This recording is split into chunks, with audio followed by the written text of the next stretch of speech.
نهار عيد الحب سممات راجلها، ولكن الخطة فشلات. داكشي علاش من مورا 17 يوم عاودت المحاولة ونجحت الخطة ديالها.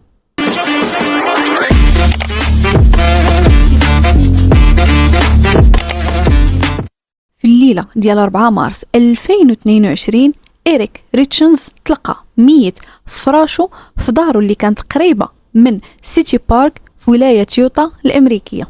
كان في عمره 39 عام وكان أب ديال 3 الوليدات الصغار، وكان هو المدرب ديال الفرقة ديال الكرة ديالهم.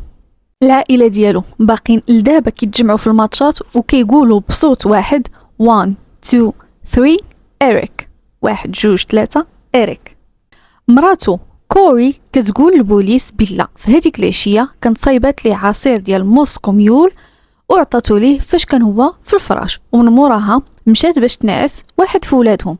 منين رجعت للبيت لقاتو متكي وما كيتنفش. التشريح الطبي لقى ماده فينتانيل في الجسم ديالو بجرعه زايده 5 المرات على الجرعه القاتله. والمثير للاهتمام في هذا الشيء هو ان إريك ما كان عنده حتى شي سوابق لا في تعاطي المخدرات ولا في الإدمان. النيابة العامة بنات القضية على أن إريك ما كانش هذه هي المرة الأولى اللي كيواجه الموت على يد مراته كوري. 2 سيمانات قبل ما يموت إريك، أي بالضبط نهار عيد الحب 14 فبراير 2022، كوري دارت ليه الفنتانيل في واحد الساندويتش، ولكن الخطة ديالتها فشلات.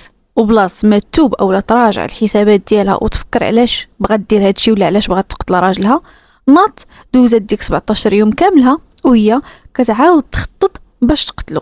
وتما فين نجحت لها الخطة أخيرا نهار 4 مارس 2022. قبل ما تقتلو كوري ناضت ودارت عقود تأمين على الحياة بسمية إريك وصلت حتى ل2 مليون دولار، وهادشي بلا خبارو. زيد عليها خدات قرض ب250 ألف دولار على دارهم وحتى هي بلا خبارو. الخدمة ديالتها في العقارات كانت غارقة في الديون وصلت حتى ل 4.5 مليون دولار. باش نكملوا هادشي كامل كانت كتخون راجلها مع واحد الهانديمان، يعني واحد راجل غير كيبريكولي ما عندوش خدمة ثابتة. النيابة العامة ورات لهيئة المحلفين ميساجات من تليفونها اللي كانت كتدوي فيهم مع هاد العشيق ديالها، كتقول ليه كيفاش انها نهار غادي تخلي راجلها غادي تربح ملايين الدولارات من الطلاق ديالهم. النيابة العامة ورات المحكمة حتى خط البحث اللي كان في تليفونها، والروشيرش ديالها كانت ديما كتقلب على الجرعة القاتلة الفينتانيل، السجون الفاخرة اللي كاينين في ولاية يوتا، وشنو كيتكتب في ورقة الوفاة إلا كان الموت بسبب التسمم. الشاهدة الرئيسية في هذه القضية كانت واحد الفامد ميناج سميتها كارمن لاوبر، اللي شهدت أنها باعت واحد الكمية من حبوب الفينتانيل الكوري في الأوائل ديال سنة 2022. الداتا ديال تليفون كوري بينات أنها كانت قريبة من أماكن بيع هذوك المخدرات اللي خدات في تواريخ قريبة من المحاولة الأولى للقتل والمحاولة الثانية. ودابا وصلنا للتفصيل اللي خلى هاد القضية تولي قضية رأي عام على المستوى الوطني في ميريكان. مورا الموت ديال إريك وقبل ما يبداو التحقيقات وتشد كوري ناضت فاش كانت ديك الساعة كتمتع بفلوس التأمين وجالسة عايشة في الدار مع وليداتها، ناضت وألفات كتاب ديال الدراري الصغار سميتو Are you with me؟ واش نتا معايا؟ كوري دارت إشهار لهذا الكتاب في التلفازة وكانت كتدوز في حوارات اللي كانت كتدوي بحزن وأسى على فقدان الزوج ديالها، وكانت كتبين راسها كأرملة كتحاول تجاوز الفاجعة. هادشي كاملو كان قبل ما تشد في سنة 2023. من بعد محاكمة دوزت 3 سيمانات اللي هيئة الدفاع ديال كوري ما قدرت تجيب حتى شي شاهد في الصف ديالها. هيئة المحلفين اللي كانت متكونة من 8 ديال الأشخاص أدانت كوري بالتهم التالية: تهمة القتل العمد مع سبق الإصرار، تهمة محاولة القتل، تهمة النصب على التأمين والتزوير.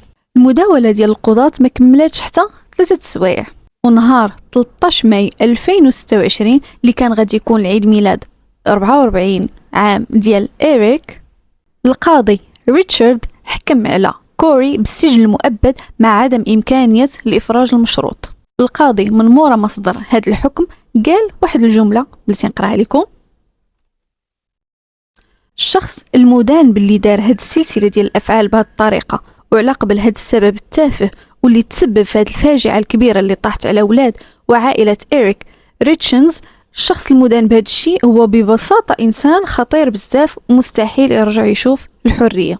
كوري اللي ما شهداتش في المحاكمة هضرات لواحد 30 دقيقة ووجهات الهضرة لولادها وقالت عارفة بالله اليوم ما بغيتوش تهضروا معايا وكتكرهوني، هاد الشيء ماشي مشكل، منين تكونوا واجدين غنكون ديما هنا على قبلكم، وأكدات بالله راها غادي دير استئناف. المشكل هنا ماشي في الفالنتاينز، المشكل هو انها حاولت تقتله وما نجحاتش، وفي ديك 17 يوم ديك 2 سيمانات بلاص ما انها يرجع لها عقلها لراسها وتستوعب شنو كانت باغا دير ولا شنو باغا دير، لا ناضت كتقلب على مخدرات كتر وعاودات المحاولة ونجحات فيها بالفعل وخلات هكا كيتمات ولادها للاسباب نقولوا تافهه، ما نقولوش ولكن هي راه بصح اسباب تافهه بزاف. وهنا سالت القضيه ديالتنا ديالت اليوم. وقولوا لي في الكومنتس كيفاش جاتكم القضيه واعطيوني الراي ديالكم في هادشي اللي دارت كوري ولا هاد الاسباب العبيطه اللي دارت عليها هادشي اللي خسرت عائله كانت زوينه على قبل اسباب تافهه بزاف.